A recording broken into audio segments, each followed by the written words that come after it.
intim itu mereka dihukum dengan cambuk 100 kali cambukan dan diasingkan 1 tahun.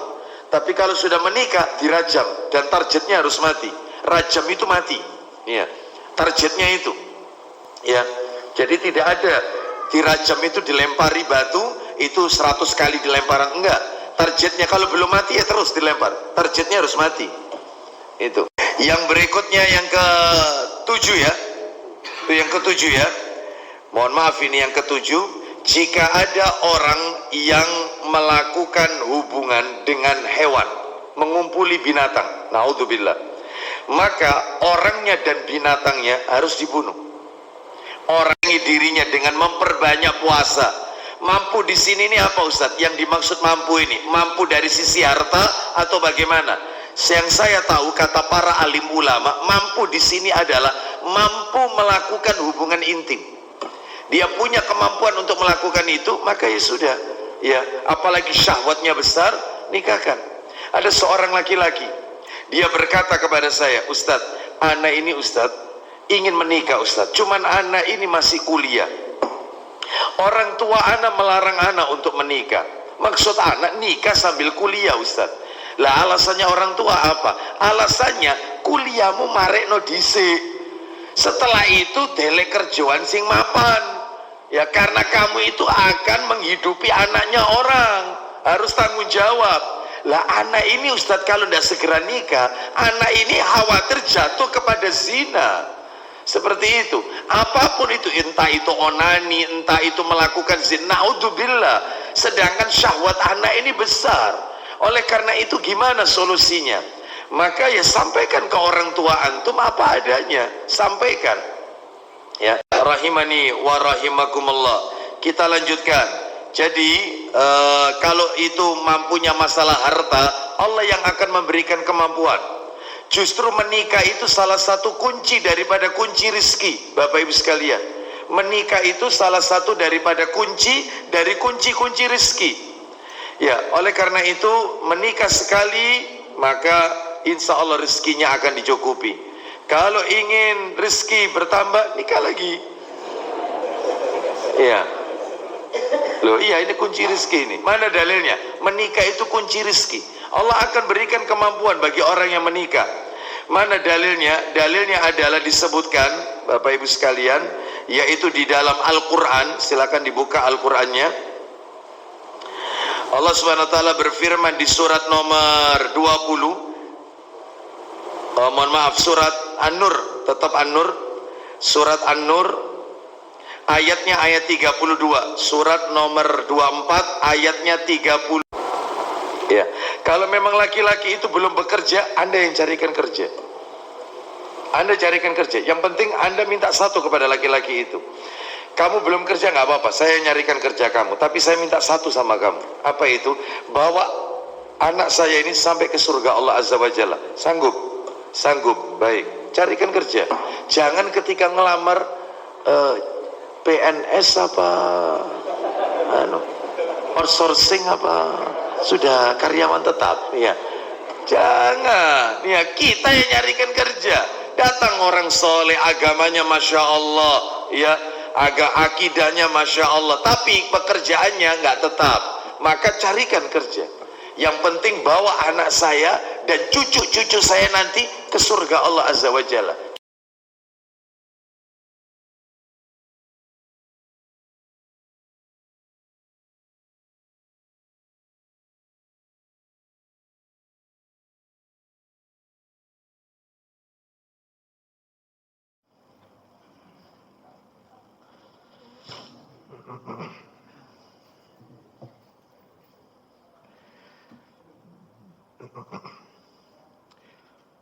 Bismillah. Assalamualaikum warahmatullahi wabarakatuh.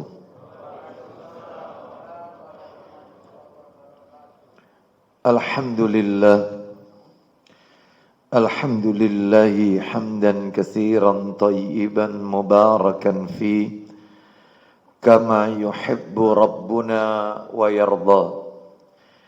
Wa ashhadu an la ilaha illallah وحده لا شريك له وأشهد أن محمدا عبده ورسوله يا أيها الذين آمنوا اتقوا الله حق تقاته ولا تموتن إلا وأنتم مسلمون أما بعد فإن أصدق الحديث كتاب الله وخير الهدي هدي محمد صلى الله عليه وسلم وشر الأمور محدثاتها وكل محدثة بدعة وكل بدعة ضلالة وكل ضلالة في النار. Ikhwan wa akhwati fillah, bapak-bapak, ibu-ibu, kaum muslimin dan muslimah, jamaah salat subuh Masjid Nurul Iman yang semoga dimuliakan oleh Allah Subhanahu wa taala. Tidak ada kata yang patut kita ucapkan di pagi hari ini selain rasa syukur kita kepada Allah Tabaraka wa Ta'ala atas segala karunia nikmat yang telah Allah berikan kepada kita. Kenikmatan-kenikmatan tersebut tentunya tidak akan pernah bisa kita untuk menghitung-hitungnya. Tidak akan pernah kita mampu untuk menghitung-hitungnya. Allah Subhanahu wa taala menegaskan dalam ayatnya, wa in ta'uddu nikmatallahi la tuhsuha. Dan jika kalian menghitung-hitung nikmat Allah, maka tentu kalian tidak akan pernah mampu, tidak akan pernah bisa untuk menghitung-hitungnya. Mulai kita bangun dari tidur sampai kita tidur kembali, bahkan tidur itu sendiri bagian dari karunia nikmat Allah yang wajib untuk kita syukuri. Salah satu di antara kenikmatan-kenikmatan tersebut yang kita rasakan di pagi hari ini adalah nikmat diberikannya kita kemudahan dan kesempatan untuk melaksanakan amalan-amalan ketaatan kepada Allah Subhanahu wa taala. Diawali dengan sholat subuh berjamaah, dilanjutkan dengan talabul ilmi, dan berakhir dengan mengikuti salah satu sunnah Nabi, yaitu sholat sunnah isyraq. Semoga rangkaian amal ibadah yang kita lakukan di pagi hari ini tercatat di sisi Allah sebagai pemberat timbangan amal kebajikan kita di yaumil mizan. Bapak ibu kaum muslimin dan muslimah rahimani wa rahimakumullah, kita lanjutkan pembahasan kitab Asyratus Sa'ah yang ditulis oleh Syekh Yusuf bin Abdullah bin Yusuf Al-Wabil hafizahullah ta'ala, yang sudah diterjemahkan ke dalam bahasa Indonesia dengan terjemahan bebas, Ensiklopedi Hari Kiamat menurut sunnah yang sahih. Dari tanda-tanda kecil kiamat yang sudah kita bahas, kita sudah memasuki tanda kiamat yang nomor 6, Bapak Ibu sekalian. Adapun tanda kiamat yang nomor 6 ini adalah merebaknya perzinaan. Mari kita baca ulang hadis yang berbicara tentang hal ini, hadis yang diriwayatkan oleh Imam Muslim. Kami bacakan ya, karena ini sifatnya sedikit mereview dari apa yang sudah kami sampaikan di awal bulan kemarin ya. Jadi pertemuan kita di bulan ini kan 2 kali Bapak Ibu sekalian. Ini melanjutkan. Disebutkan di dalam hadis riwayat Muslim, hadis yang ke-2671 di nomor aslinya. Atau di nomor lain, yaitu dicetakan terjemahannya 2294. an Anas bin Malik radhiyallahu an qala, dari sahabat Anas bin Malik semoga Allah meridhoinya, ia berkata, ala uhaddisukum hadisan sami'tuhu min Rasulillahi sallallahu alaihi wasallam la yuhaddisukum ahadun ba'di sami'ahu minhu. Kata sahabat Anas radhiyallahu an, ketahuilah saya akan memberitahukan kepada kalian satu hadis yang pernah saya dengar langsung dari Rasulullah sallallahu alaihi wasallam, yang tidak ada seorang pun yang menceritakannya kembali kepada kalian sepeninggal saya kelak.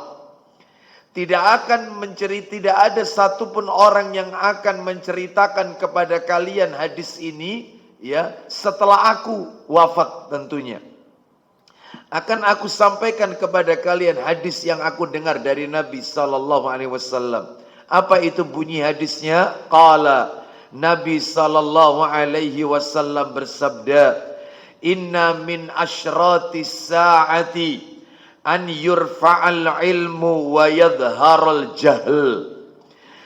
Di antara tanda-tanda kiamat adalah hilangnya ilmu keislaman atau maraknya kebodohan. Seperti apa ini? Sudah saya jelaskan beberapa waktu yang lalu, yaitu dengan diwafatkannya para ulama-ulama sunnah, sehingga akan muncul di tengah masyarakat orang-orang jahil memimpin umat, sehingga mereka memberikan fatwa-fatwa yang sesat dan menyesatkan, sehingga muncul merata kebodohan di mana-mana, kejahilan, hilangnya ilmu keislaman. Ini tanda kecil yang ke-1 dari hadis ini. Tapi kalau diurut dari materi kita di Masjid Nurul Iman, ya ini nomor 5 ini. Yaitu hilangnya ilmu keislaman, maraknya kebodohan. Lalu kata Nabi berikutnya, wa yafshu waz-zina, merajalelanya perzinahan. Ini tanda kecil kiamat yang ke-6 dari urutan sebelumnya. Lalu yang berikutnya, wa yushrabal khamr, maraknya atau banyaknya orang yang meminum minuman keras, khamr. Dan yang terakhir adalah wa yadhhabar rijalu wa tabaqan nisa hatta yakuna li khamsina imra'atan qayyimun wahidun.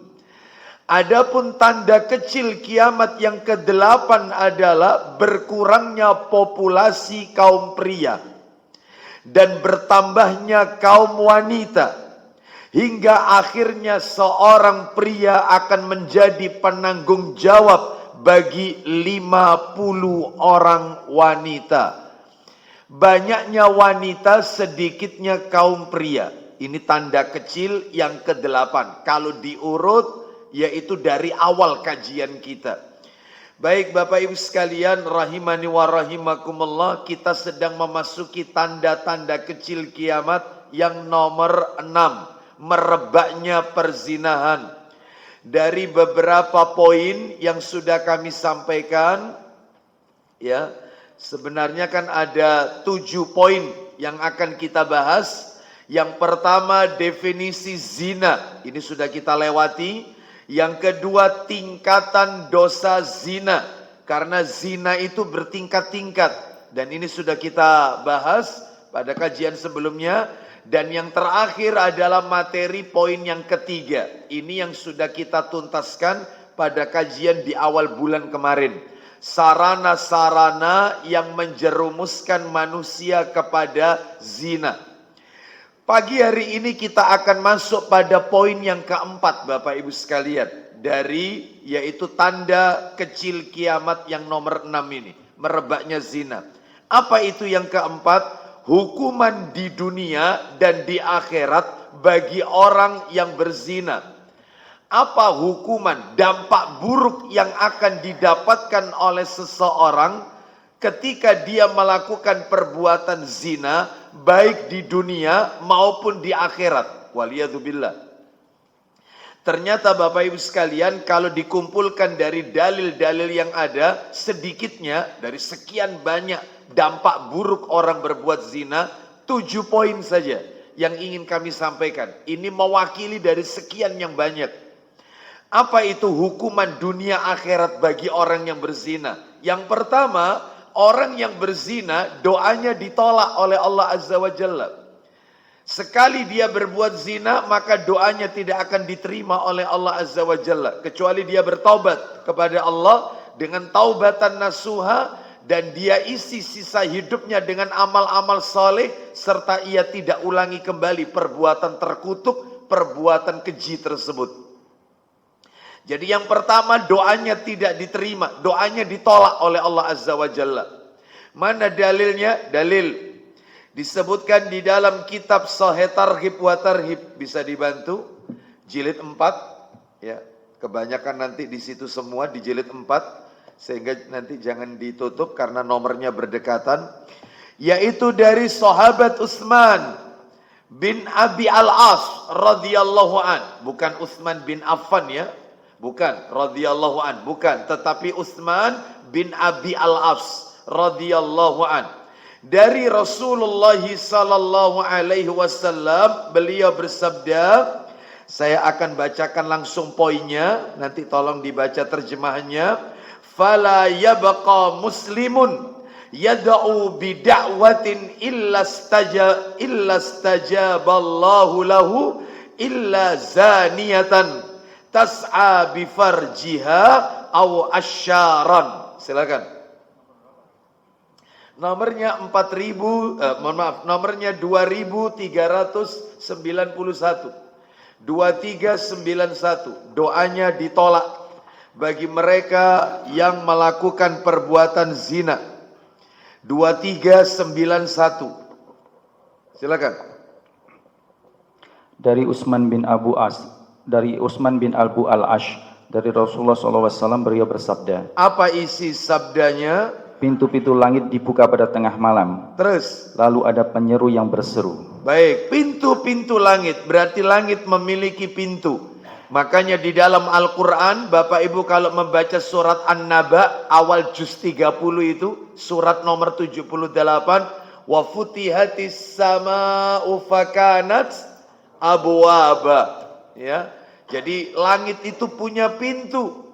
Ya, terus kemudian, Adakah yang berdoa sehingga doanya akan dikabulkan? nah, ada penyeru, yaitu yang mengatakan, adakah orang yang berdoa sehingga doanya akan dikabulkan? Terus, Adakah yang meminta sehingga dia akan diberi?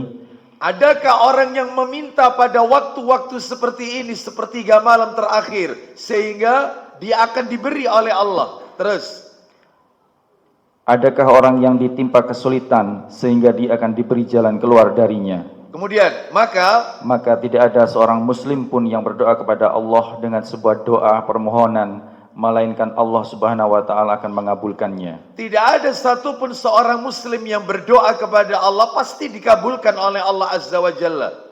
Karena Allah itu memiliki sifat Al-Mujib. Salah satu nama-nama Allah Al-Mujib, Maha mengabulkan doa. Pasti diterima oleh Allah. Namun kapan dikabulkannya? Wallahu a'lam bishawab. Makanya kita tidak boleh berdoa itu melakukan istijal. Apa itu istijal? Ingin segera dikabulkan. Cepat-cepat ingin dikabulkan.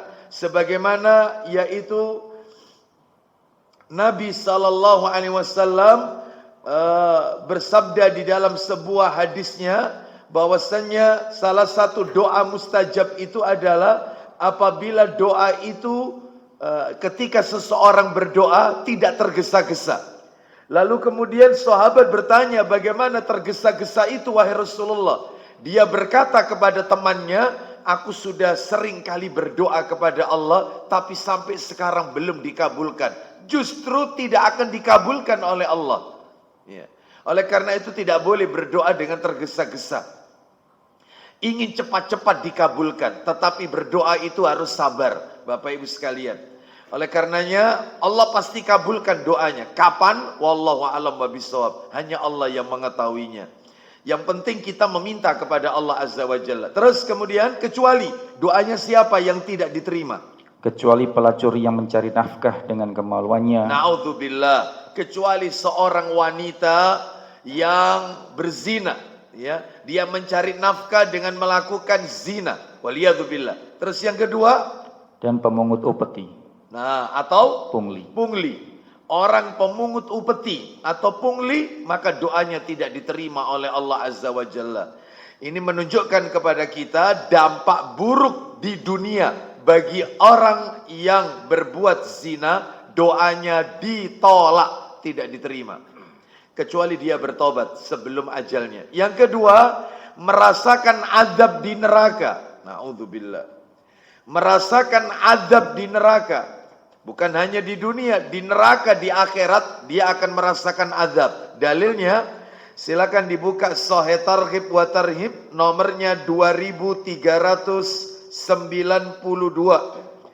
2392. Ya. Bercerita tentang mimpi Nabi sallallahu alaihi wasallam. Silakan.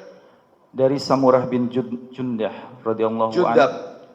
Dari Samurah bin Jundab radhiyallahu anhu, dari Nabi sallallahu alaihi wasallam, beliau telah bersabda, Lanjut aja. aku telah melihat dalam mimpi malam tadi dua lelaki datang kepadaku, Terus. lalu mereka membawaku ke suatu tanah suci. Kemudian, Lalu beliau menyebutkan hadis hingga bersabda, apa kata Nabi? Lalu- Isi mimpi beliau. lalu kami pergi ke sebuah lubang seperti tungku yang bagian atasnya sempit sedang bagian dasarnya luas. Terus, Dinyalakan api di bawahnya. apabila api itu menyala sampai ke atas, Apabila api itu menyala tinggi, maka mereka meninggi hingga hampir keluar. dan apabila api itu meredup, Dan apabila api itu meredup, maka mereka kembali ke dalamnya. ternyata di dalamnya, Di dalamnya terdapat kaum laki-laki dan kaum perempuan yang telanjang. baik, dibakar oleh Allah Azza wa Jalla karena mereka ketika di dunia melakukan perbuatan zina. Baca lagi, yaitu bawahnya riwayat yang lain disebutkan. Silakan. Maka kami berangkat menuju seperti tungku. Silakan. Maka kami berangkat menuju seperti tungku. Ia, perawi, menuturkan, saya menduga bahwasanya beliau bersabda, Apa isi sabda Dan Nabi ternyata- SAW?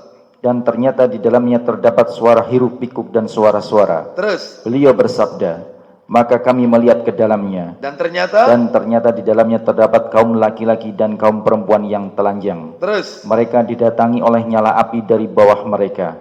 Dan apabila nyala itu datang kepada mereka, maka mereka pun berteriak histeris ketakutan. nah, jadi ini azab bagi mereka orang-orang yang melakukan perbuatan zina.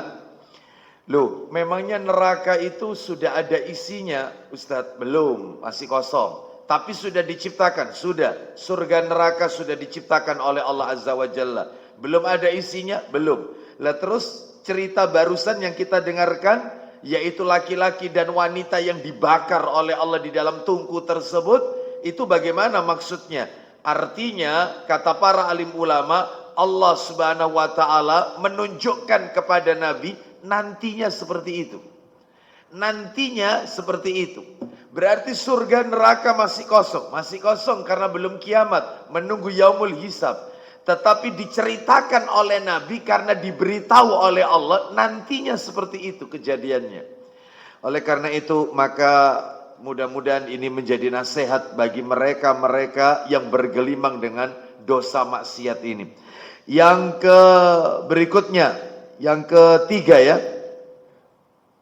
Yang ketiga, orang yang melakukan perbuatan zina mengurangi iman, menambah dosa. Imannya berkurang, dosanya bertambah. Berarti kalau begitu iman itu bisa bertambah, bisa berkurang. Ya, iman itu bisa bertambah, bisa berkurang. Al-imanu yazidu wa yankus. Yazidu bit ta'a wa yankus bil ma'siyah. Iman itu bisa bertambah, bisa berkurang. Bertambahnya iman karena ketaatan kepada Allah, berkurangnya iman karena maksiat yang ia lakukan. Beda menurut kelompok Murji'ah. Menurut Murji'ah, iman itu tidak bisa bertambah, tidak bisa berkurang. Makanya kelompok Murji'ah mengatakan imannya orang-orang soleh dengan mereka orang-orang fajir. Siapa orang fajir? Pelaku maksiat. Itu sama. Imannya para sahabat Nabi dengan mereka pelaku dosa besar sama. Karena iman itu tidak bisa bertambah, tidak bisa berkurang. Nah, ini salah satu kelompok yang disebutkan oleh Nabi, yaitu kelompok yang tidak akan mendekati telaga Al-Kautsar. Bahkan ini kelompok yang masuk kategori kelompok sesat dan menyesatkan, yaitu Murji'ah. Karena Nabi SAW mengatakan, yaitu ada dua kelompok, kata Nabi, yang mereka tidak akan mendekati telagaku, yaitu telaga Al-Kautsar. Yang pertama adalah Qadariyah, dan yang kedua adalah Murji'ah. Siapa itu Qadariyah? Tidak percaya dengan takdirnya Allah Azza wa Jalla. Mereka memiliki keyakinan semua ini terjadi karena usaha manusia, tidak ada kaitannya dengan Allah Azza wa Jalla. Nah, ini termasuk Qadariyah. Baik, kita lanjutkan pembahasan kita. Orang yang berzina mengurangi iman, menambah dosa. Dalilnya di mana? Silakan Sahih Targhib wa Tarhib, nomornya 2394, riwayat Abu Dawud, Tirmidzi dan Al-Baihaqi 2394. Dari Abu Hurairah radhiyallahu an, dia berkata, Nabi sallallahu alaihi wasallam bersabda, "Idza zana ar-rajulu kharaja minhul iman, fakana alaihi kadzullati fa idza aqla'a raja'a ilaihil al-iman." Silakan. Dari Abu Hurairah radhiyallahu anhu, ia menuturkan, Rasulullah SAW telah bersabda, Isinya, apabila seseorang berzina, maka keluarlah iman darinya. apabila orang itu berzina, maka imannya keluar. Lanjut. Dan iman itu berada di atasnya bagaikan awan. Iman itu ada di atasnya bagaikan awan. Lanjut, teruskan. Apabila ia meninggalkan zina, maka iman itu kembali kepadanya. Nah, apabila dia meninggalkan zina, maka iman itu masuk lagi kepada dirinya. Orang yang berzina, maka bukan dikategorikan orang yang beriman. Bapak Ibu sekalian rahimani wa rahimakumullah, ada sebuah kelompok lagi, salah satu kelompok lagi yang bermudah-mudahan menyesatkan, yaitu atau bahkan mengkafirkan kaum muslimin gara-gara mereka salah memahami hadis terkait dengan masalah ini. Coba dibuka, ini sebagai tambahan aja, Sahih Targhib wa Tarhib nomor 2387. 2387.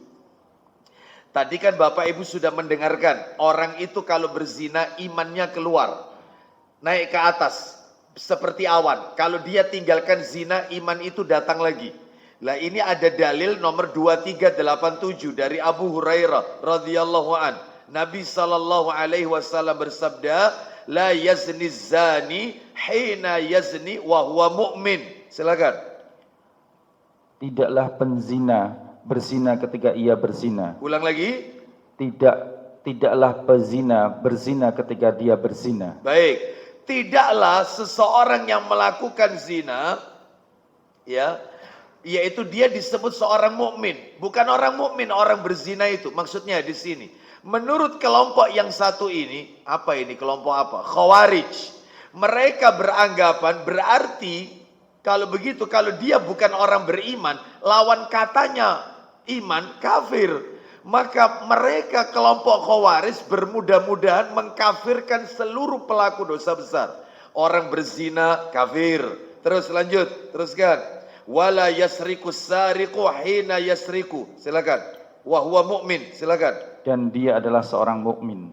Tidaklah pencuri mencuri ketika dia mencuri, dan dia adalah seorang mukmin. Baik, pencuri itu tidak disebut orang mukmin. Masa orang mukmin mencuri? Menurut kelompok Khawarij berarti kalau dia bukan seorang mukmin, kafir berarti.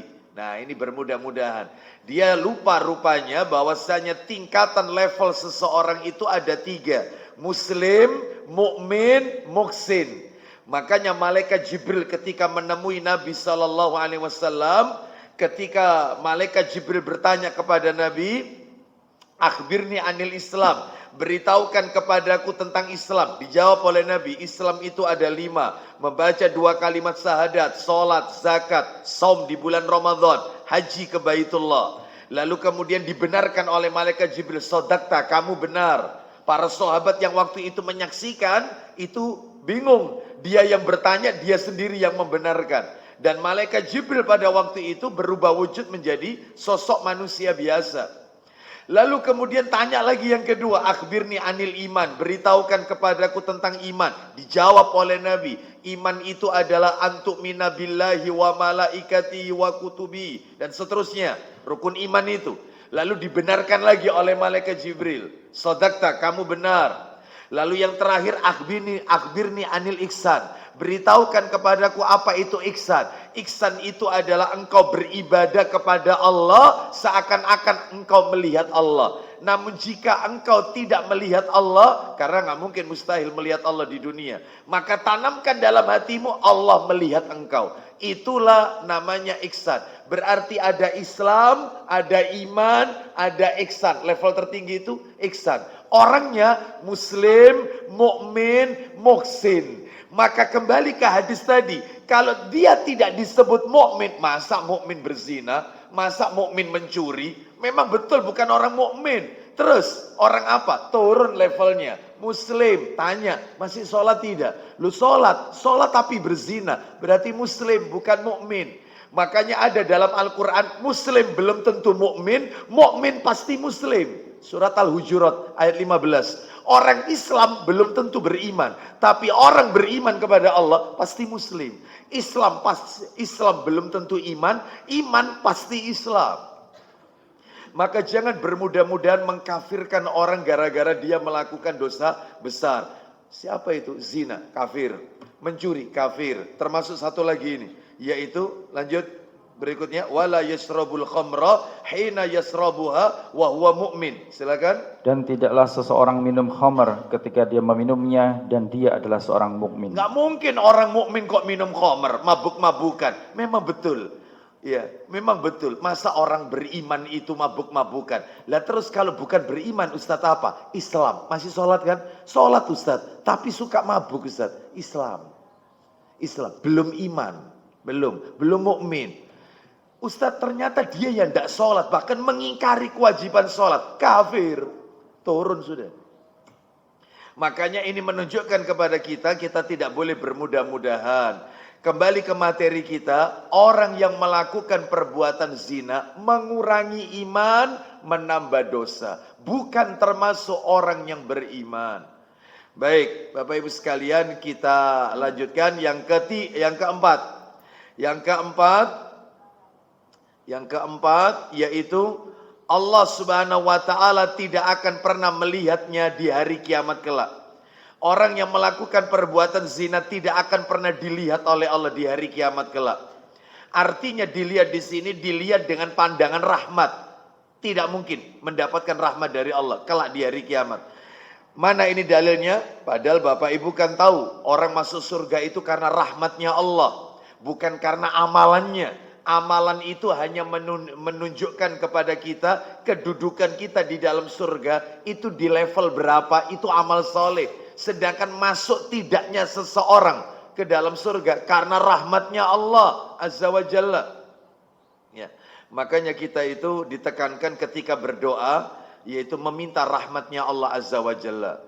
Nah ini Allah Subhanahu wa taala tidak akan pernah melihatnya di hari kiamat bagi pelaku zina. Dan artinya tidak dilihat dalam pandangan rahmat. Dalilnya di mana? Dalilnya ada di dalam kitab Sahih Targhib wa Tarhib, nomornya 2396. 2396. Coba 2396. Ada kan di situ? Ada. Yang poin B.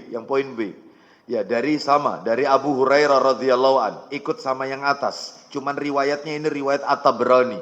Silakan.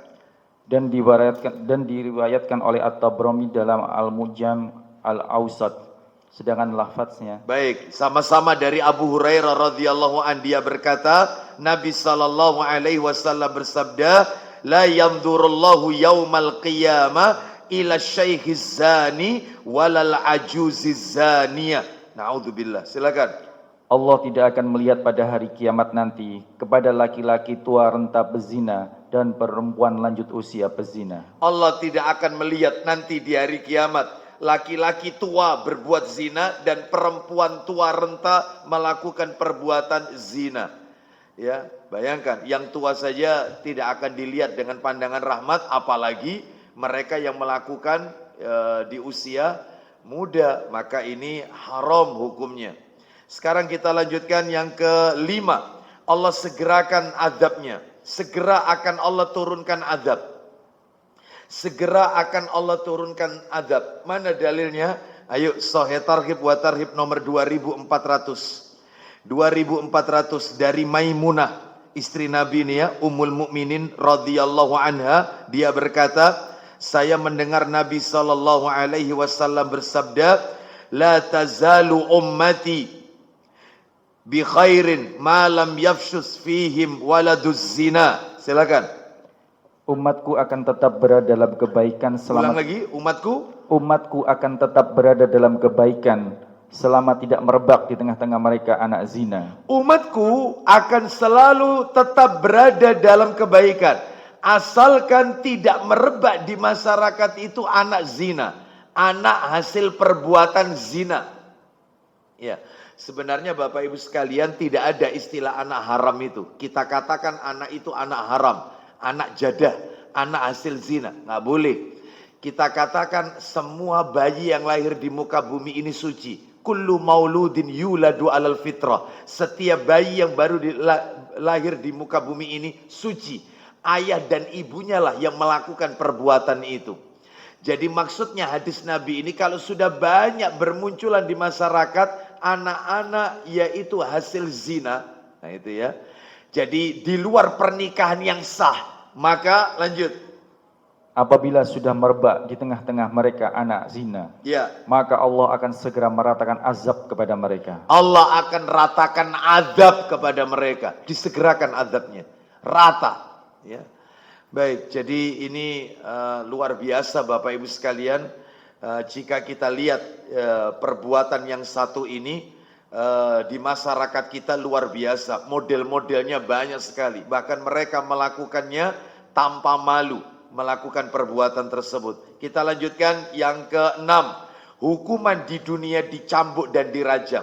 Di akhirat dapat, di dunia mereka pelaku zina menurut hukum Islam ya dicambuk 100 kali cambukan dan diasingkan 1 tahun. Itu kalau belum menikah. Kalau sudah pernah menikah, entah dia itu duda lalu melakukan zina dengan seorang wanita, maka ya dirajam sampai mati. Karena dia sudah pernah menikah. Kenapa dibedakan? Karena Bapak Ibu sekalian, kata para alim ulama, orang yang sudah pernah menikah, maka dia sebenarnya tidak perlu melakukan perbuatan tersebut. Karena dia telah merasakan, yaitu nikmatnya melakukan hubungan intim dengan istrinya yang sah. Adapun mereka yang belum menikah, mereka belum pernah merasakan yaitu nikmatnya dalam hubungan intim itu, mereka dihukum dengan cambuk 100 kali cambukan dan diasingkan 1 tahun. Tapi kalau sudah menikah dirajam dan targetnya harus mati. Rajam itu mati. Ya. Targetnya itu. Ya. Jadi tidak ada dirajam itu dilempari batu, itu 100 kali dilemparan, enggak. Targetnya kalau belum mati ya terus dilempar. Targetnya harus mati. Itu. Jadi kenapa Ustadz kok begitu kejam Ustadz? Apakah tidak sebaiknya dibius mati saja Ustadz? Sehingga kesannya itu tidak menyiksa. Maka dalam hal ini Islam adalah agama yang adil. Di mana letak keadilan Islam?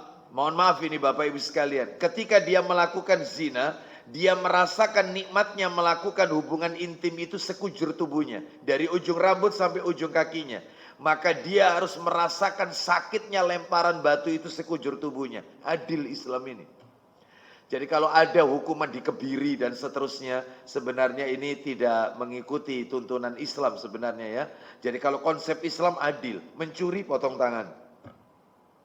Ya, zina masih bujang cambuk 100 kali, diasingkan, dipenjara atau diasingkan 1 tahun. Kalau sudah pernah menikah dirajam sampai mati.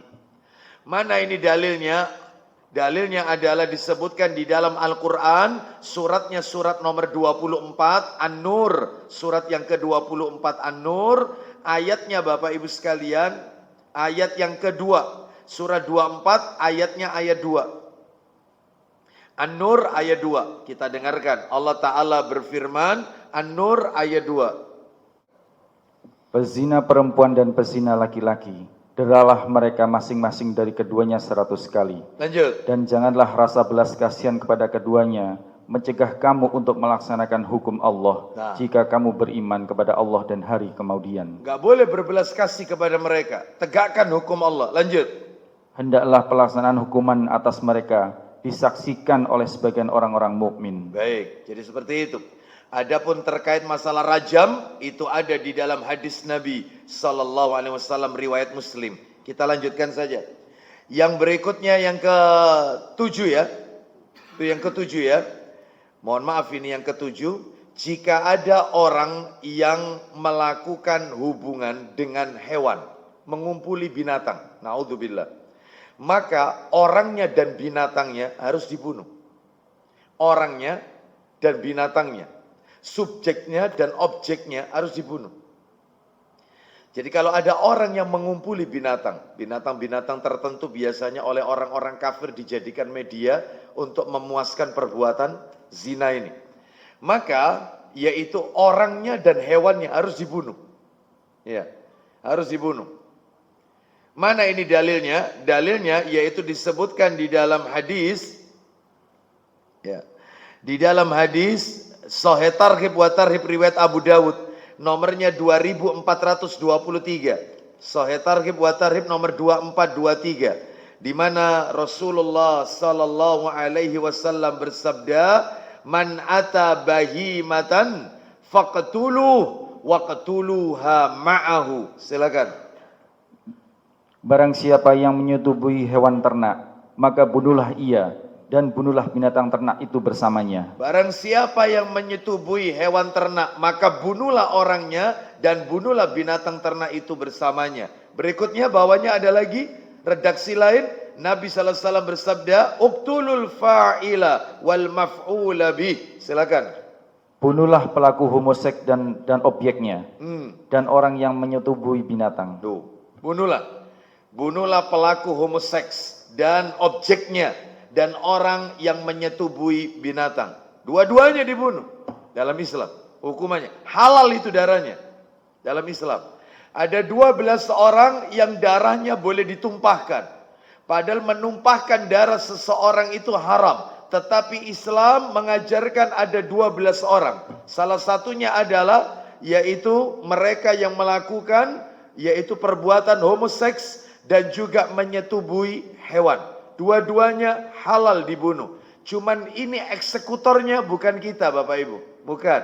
Ini haknya ulil amri. Bukan kita. Yang berhak melakukan eksekusi ini ulil amri. Bukan kita. Kita hanya berhak melaporkannya saja kepada ulil amri. Baik, kita lanjutkan. Dan masih ada satu lagi tambahan. Kalau ini tidak ada dalilnya tetapi terbukti di masyarakat kita. Apa itu? Saya tambahkan satu lagi ya. Jadi ada 8 ini. Hukuman bagi pelaku zina adalah munculnya atau banyaknya penyakit-penyakit. Seperti penyakit kelamin dan anggota badan yang lainnya. Karena perbuatan zina. Baik, sekarang kita akan masuk yaitu poin atau pelajaran yang nomor 5. Nomor 5. Kita akan berbicara hukuman bagi orang yang menuduh berzina. Hati-hati, jangan gegabah menuduh orang. Hukuman bagi orang yang menuduh berzina. Orang itu berzina, Ustadz. Gitu ya. Antum tahu sendiri, ana sih katanya orang, Ustadz. Nggak boleh, hati-hati. Ya, apa hukumannya ini? Hukumannya Bapak Ibu sekalian ada 3. Bagi orang yang suka menuduh orang berzina. Misalnya di masyarakat, maaf, ada seorang janda yang dia harus menghidupi anak-anaknya, otomatis dia harus bekerja. Ternyata tetangga kanan kiri ngegosip kalau dia itu pekerjaannya begini, masa berangkat pagi pulangnya malam, kalau ndak kerja begini terus apa lagi, dan seterusnya, macam-macam digosipin, dan itu arahnya ke zina, arahnya maksiat. Oh, itu kena hukuman 3 itu kalau tanpa bukti. Hati-hati. Apa itu? Yang pertama, yang menuduh itu dicambuk 80 kali. 80, dicambuk 80 kali. Yang kedua, persaksiannya tidak akan diterima untuk selamanya. Jadi orang yang menuduh itu tidak bisa dijadikan saksi. Dalam transaksi jual beli misalnya, atau dalam masalah pernikahan dijadikan saksi, nggak bisa. Persaksiannya ditolak. Karena dia pernah menuduh orang berbuat zina. Ya, seperti itu. Kan banyak yang kelesak-kelesik gosip itu. Apalagi Ustaz kalau kerjanya ndak gitu Ustaz. Lawang dia itu loh Ustaz. Loh Anda itu tahu sendiri. Di mata Anda tahu sendiri. Enggak Ustaz. Tapi ya katanya banyak orang itu yang bilang. Oh, nggak boleh, hati-hati. Itu persaksiannya tidak diterima. Dan dia dicambuk 80 kali. Yang ketiga, dicap sebagai pendusta. Dicap sebagai fasik pendusta. Kecuali jika dia mau bertobat dan memperbaiki diri. Nah, itu ya. Mana dalilnya? Dalilnya ada di dalam surat An-Nur, surat nomor 24, ayatnya 4 dan 5. Kita dengarkan ini. An-Nur, ayat 4 dan 5. Allah Ta'ala kan, orang-orang yang menuduh berzina terhadap perempuan yang baik-baik, ya, dan mereka tidak mendatangkan 4 orang saksi, dia tidak bisa mendatangkan 4 orang saksi. Lanjut. maka deralah mereka para penuduh itu 80 kali. Nah, terus. Dan janganlah kamu menerima kesaksian mereka untuk selama-lamanya. Gak boleh dijadikan saksi untuk selama-lamanya karena dia sudah berdusta. Lanjut. Mereka itulah orang-orang yang fasik. Dicap fasik pendusta. Lanjut, terakhir. Kecuali mereka yang bertobat setelah itu dan memperbaiki dirinya. Maka sesungguhnya Allah Maha Pengampun lagi Maha Penyayang. baik, itu hukuman bagi orang yang menuduh berzina. Sekarang poin yang nomor 5. Langkah preventif mencegah terjadinya zina. Mulai dari sekarang, apa yang harus kita lakukan? Apalagi sebagai orang tua agar tidak terjadi zina. Allah dan Rasulnya telah memberikan langkah preventif untuk membentengi manusia dari kejinya perbuatan zina. Baik yang terdapat di dalam Al-Quran maupun sunnah Nabi Sallallahu Alaihi Wasallam. Apa itu? Di antaranya Bapak Ibu ada 6 ya. Yang pertama, Allah memerintahkan kepada para pemuda yang sudah mampu untuk segera menikah. Ini langkah preventif. Kalau sudah mampu, segera menikah. Dan bagi yang belum mampu, agar membentengi dirinya dengan memperbanyak puasa. Mampu di sini ini apa Ustadz? Yang dimaksud mampu ini, mampu dari sisi harta atau bagaimana? Yang saya tahu kata para alim ulama, mampu di sini adalah mampu melakukan hubungan intim. Dia punya kemampuan untuk melakukan itu, maka ya sudah. Ya, apalagi syahwatnya besar, nikahkan. Ada seorang laki-laki, dia berkata kepada saya, Ustadz, ana ini Ustadz ingin menikah Ustadz, cuman ana ini masih kuliah. Orang tua ana melarang ana untuk menikah. Maksud ana nikah sambil kuliah Ustadz. Lah alasannya orang tua apa? Alasannya kuliahmu marekno dhisik. Setelah itu delek kerjaan sing mapan. Ya karena kamu itu akan menghidupi anaknya orang. Harus tanggung jawab. Lah anak ini Ustadz kalau tidak segera nikah, anak ini khawatir jatuh kepada zina.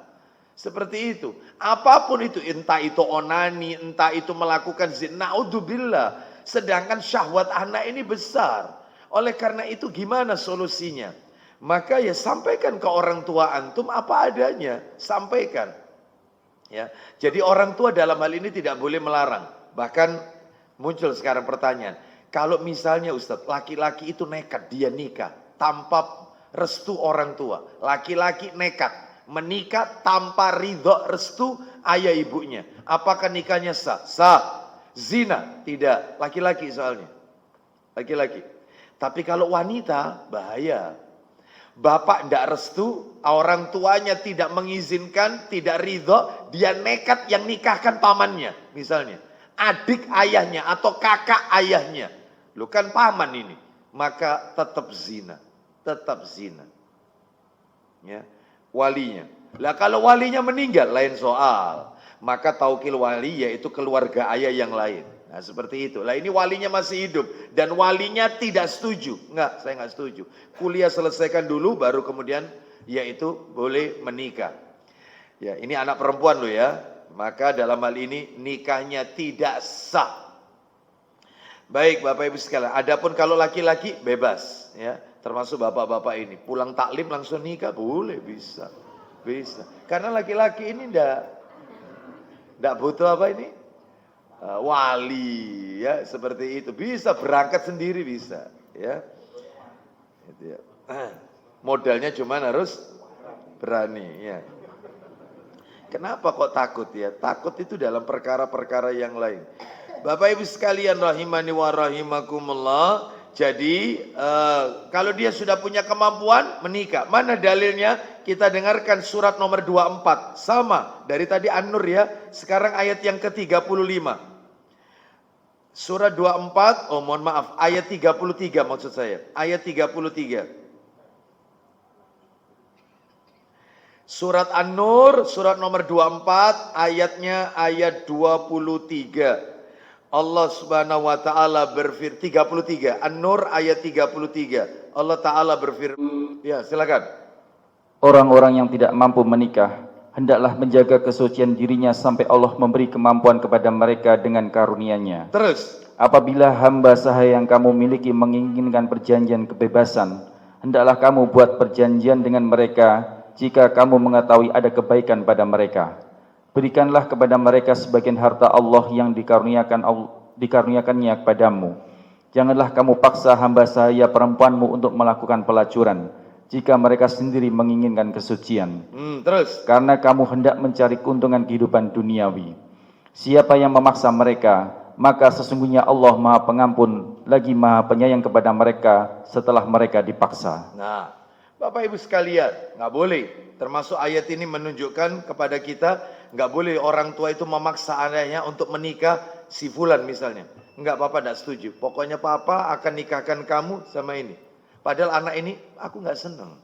Ya, nggak boleh ini dipaksa. Nggak boleh. Ya, jadi dalam hal ini tergantung ridhonya anak itu. Ya, aku nggak suka sama dia karena begini dan seterusnya. Jadi orang tua tidak boleh memaksa. Orang tua yang bijak adalah ketika datang pelamar, saya tanyakan dulu sama anaknya. Kalau memang anaknya suka, bismillah. Ya, bismillah, mungkin jodohnya.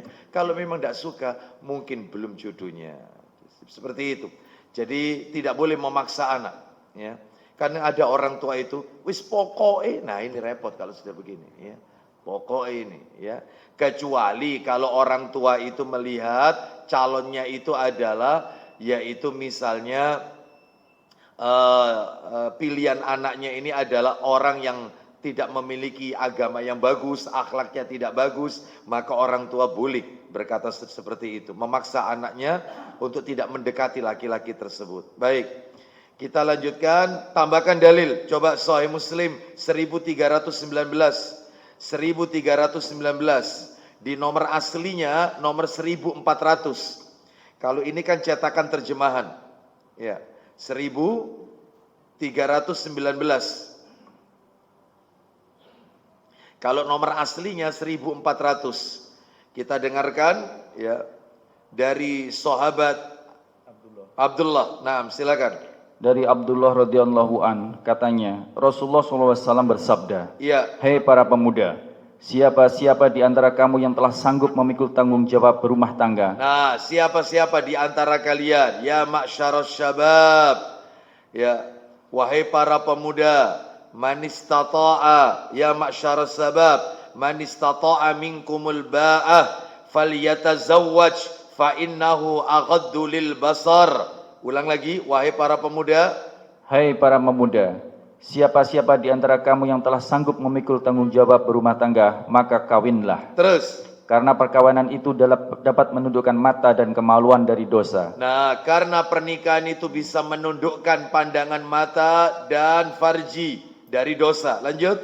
Siapa yang belum sanggup, hendaklah dia puasa. Nah, memperbanyak puasa. Kalau belum sanggup, belum punya kemampuan. Lanjut. Karena puasa itu dapat menundukkan nafsu birahi. Baik. Bapak Ibu sekalian, rahimani wa rahimakumullah. Kita lanjutkan.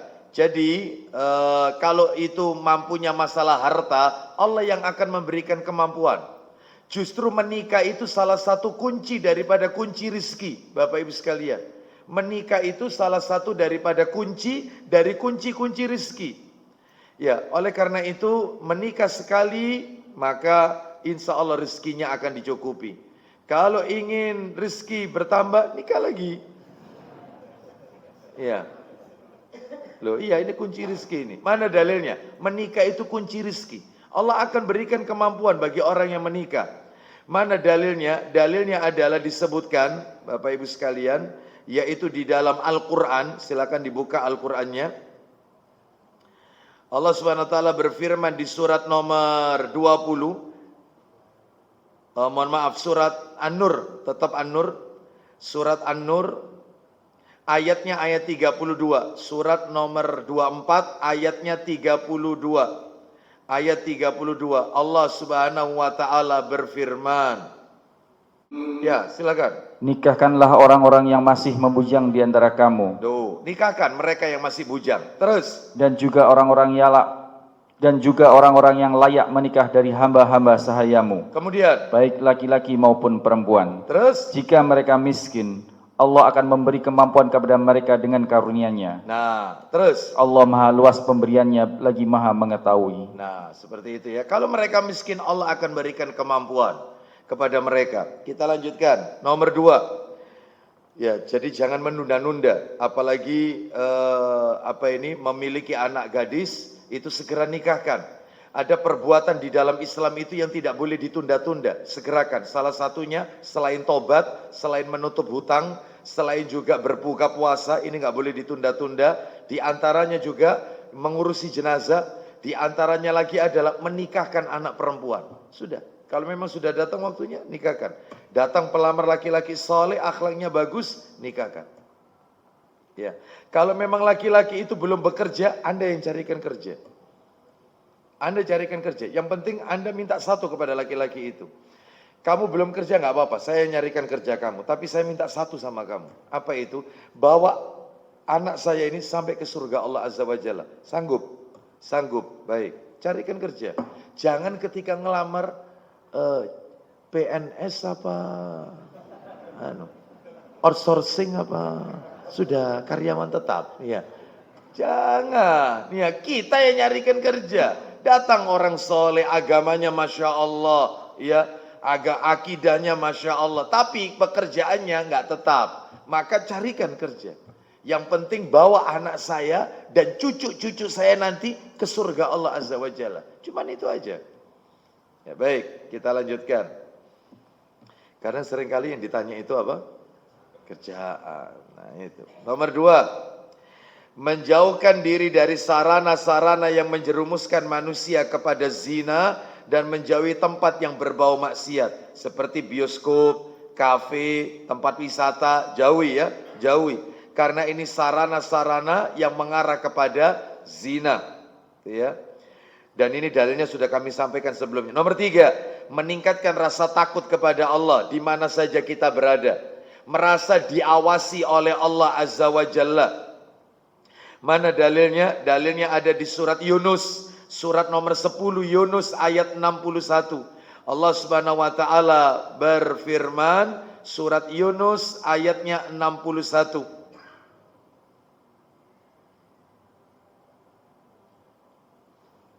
Allah Ta'ala. Ya, silakan. Engkau Nabi Muhammad tidak berada dalam suatu urusan, tidak membaca suatu ayat Al-Quran, dan tidak pula mengerjakan suatu pekerjaan, melainkan kecuali kami menjadi saksi atasmu ketika kamu melakukannya. Terus. Tidak ada yang luput sedikit pun dari pengetahuan Tuhanmu, walaupun seberat zarah. Baik di bumi maupun di langit. Terus. Tidak ada sesuatu yang lebih kecil dan yang lebih besar daripada itu, kecuali semua tercatat dalam kitab yang nyata, Laut Mahfuz. Tanamkan dalam hati kita, Allah melihat kita, mencatat semua perbuatan kita, tersimpan di Lauhul Mahfuz. Kita lanjutkan yang nomor 4, memisahkan anak dalam tempat tidurnya, dipisah. Laki-laki, perempuan pisah, apalagi sudah dewasa, ya, dipisah. Seperti itu, dan ini sudah kami sampaikan pada kajian sebelumnya. Yang kelima, menyibukkan diri dengan amal ibadah yang wajib maupun yang sunnah. Jangan membiarkan kita terbuai dengan angan-angan, melamun, ya, atau mengisi waktu kekosongan kita dengan melakukan hal-hal yang arahnya adalah arah kepada maksiat, ya, seperti mendengarkan musik. Musik itu adalah, kata para alim ulama, merupakan sairnya syaitan, ya, dan jalan menuju zina. Nah, jalan menuju perbuatan zina. Oleh karena itu hindari, sibukkan diri dengan ibadah, baca Quran, zikir, mendengarkan murotal, datang ke majelis taklim, seperti itu. Ya, terus sibukkan diri kita untuk beribadah. Yang nomor 6, perbanyak taubat. Perbanyak taubat kepada Allah ketika kita melakukan perbuatan-perbuatan maksiat. Di antara dalilnya adalah dalam kitab Sahih Targhib wa Tarhib, nomornya 2394. 2394. Ya. Silakan, sesaat lagi kita akhiri kajian kita. Ayo. Ya, tadi sudah kita bahas ya. Sudah kita baca dalil ini, apabila seorang berzina keluar iman darinya dan iman itu berada di atas kepalanya bagaikan awan. Apabila dia meninggalkan zina, maka iman itu kembali kepadanya. Berarti kalau begitu perbanyak taubat kepada Allah agar Allah selalu menanamkan iman itu ke dalam diri kita. Terakhir, materi yang nomor 6 penutup terkait masalah merebaknya zina ini adalah hukum perempuan hamil dinikahkan dengan laki-laki yang menzinainya. Bagaimana hukumnya? Sudah hamil, lalu untuk menutupi aib, maka orang tuanya ingin menikahkan anak ini. Bagaimana ini hukumnya? Maka para alim ulama berfatwa. Di antaranya yang pertama ini, boleh bagi perempuan tersebut untuk dinikahi oleh laki-laki yang menzinainya atau laki-laki lain yang mau bertanggung jawab dengan 2 syarat. 2 syarat, nggak boleh dikurangi salah satu. Syarat dua-duanya harus dipenuhi. 2 syarat. Syarat yang pertama, yang berzina tersebut harus bertobat dengan taubatan nasuha. Yang kedua, harus istibra. Apa istibra? Membuktikan kosongnya rahim. Rahim itu harus kosong dulu. Jadi boleh dinikahi sampai anak itu lahir dulu. Begitu lahir sudah, maka ya sudah, boleh terjadi pernikahan. Dinikahkan. Tetapi kalau dia masih belum kosong rahimnya, artinya masih ada janin, entah dengan bapak biologisnya yang menikahi adalah bapak yang menzinainya atau laki-laki lain yang mau bertanggung jawab, maka tetap disebut kategori zina itu karena nikahnya tidak sah. Dan kalau itu terjadi, maka setelah anak itu lahir harus dinikahkan ulang. Karena selama itu dia melakukan zina juga, nggak boleh. Oleh karena itu harus kosong supaya tidak terjadi percampuran nasab. Nah, seperti itu ya. Jadi harus kosong, membuktikan kosongnya rahim. 2 syarat ini yaitu wajib dipenuhi. Jika tidak boleh terjadi pernikahan. Jika tetap nekat menikahinya, maka pernikahannya tidak sah. Dan bila keduanya melakukan hubungan badan, maka itu adalah zina. Dia harus tobat dan nikahnya diulang. Bila telah selesai istibra, anak itu lahir. Ya, dan dinikahkan ulangnya itu setelah 1 kali haid. 1 kali haid dari hubungan badan yang terakhir dan atau setelah anak itu lahir. Ya, atau setelah anak itu lahir. Baik, ini yang pertama. Yang kedua, anak tersebut dinasabkan kepada ibunya karena anak itu ada di luar pernikahan. Jadi ketika lahir nasabnya ikut ibu, bukan ikut bapak. Tidak diikutkan kepada laki-laki yang menzinai atau menghamili ibunya, bapak zinanya, bukan. Walaupun akhirnya laki-laki tersebut yang bertanggung jawab menikahi ibunya dengan sah, tetap ke ibunya nasabnya. Meskipun suami itu, laki-laki itu tanggung jawab. Tetap anak ini nasabnya ke ibunya. Bukan ke bapaknya. Karena adanya benih itu, yaitu sebelum pernikahan. Ini. Dan yang terakhir, bapaknya tidak mempunyai hak apapun atasnya dari hal nasab, waris, dan kewalian. Nah, seperti itu. Bapaknya nggak bisa jadi wali nikah. Nanti. Ketika anak perempuan ini menikah, maka yang jadi wali adalah keluarganya bapak atau wali hakim. Terus kalau anak ini punya harta, meninggal dunia, bapaknya nggak dapat warisan. Lah kalau kebalikannya, bapaknya meninggal, anak ini sama nggak dapat warisan. Tidak dapat warisan, anak ini. Dampaknya itu panjang, anak hasil zina ini panjang, kasihan anak itu. Ya, dampaknya panjang. Lah terus Ustadz kalau misalnya cuma sekedar yaitu hanya persyaratan aja supaya masyarakat tidak tahu kalau ini anak hasil zina saya dulu itu Ustadz ya kecelakaan Ustadz, yaitu melakukan perbuatan itu tapi saya tanggung jawab, saya nikahi. Ya ini ibunya anak saya ini. Lah ini waktunya nikah. Nah, ini katanya nggak boleh jadi wali nikah. Ini hanya cuma sekedar aja Ustadz, syarat aja supaya orang itu nggak pada tanya. Wong bapaknya itu loh, ada kok diwakilkan dan seterusnya. Bagaimana? Tetap nggak boleh. Wakilkan aja kepada KUA. Taukil wali untuk menikahkan putrinya. Ya, wallahu alam wa bisawab.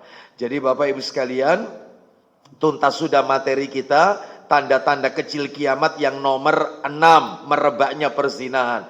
Untuk tanda kecil kiamat yang nomor 7, yaitu tentang maraknya minuman khomer, banyak orang yang mabuk, maka kita akan bahas pada kesempatan yang akan datang. Wa yushrabal khamr, banyaknya orang yang meminum minuman keras. Wallahu a'lam wa bissawab. Pada kesempatan-kesempatan yang akan datang ya insyaallah. Baik, demikian yang bisa kami sampaikan. Ada yang mau bertanya? Tidak ada? Baik, kita tutup dengan kafaratul majelis.